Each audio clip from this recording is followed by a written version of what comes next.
أعوذ بالله من الشيطان الرجيم. بسم الله الرحمن الرحيم. أفحسب الذين كفروا أن يتخذوا عبادي من دوني أولياء إنا أعتدنا جهنم للكافرين نزلا قل هل ننبئكم بالأخسرين أعمالا الذين ضل سعيهم في الحياة الدنيا وهم يحسبون أنهم يحسنون صنعا أولئك الذين كفروا بآيات ربهم ولقائه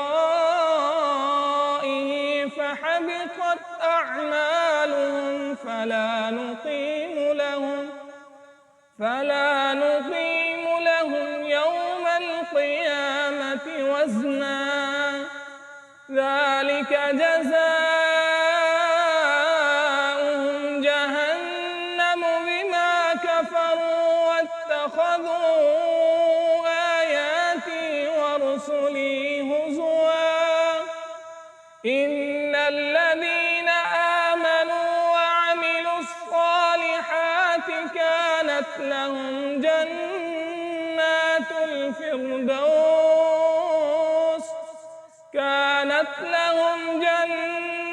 الفردوس نزلا خالدين فيها لا يبغون عنها حولا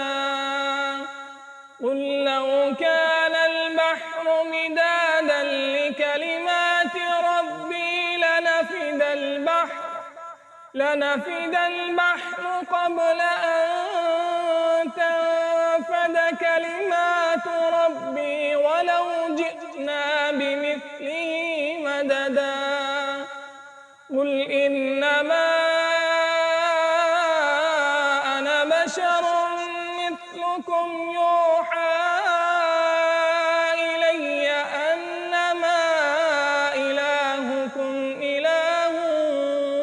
واحد فمن كان يرجو لقاء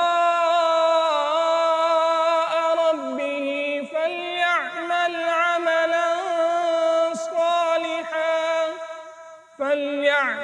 عملا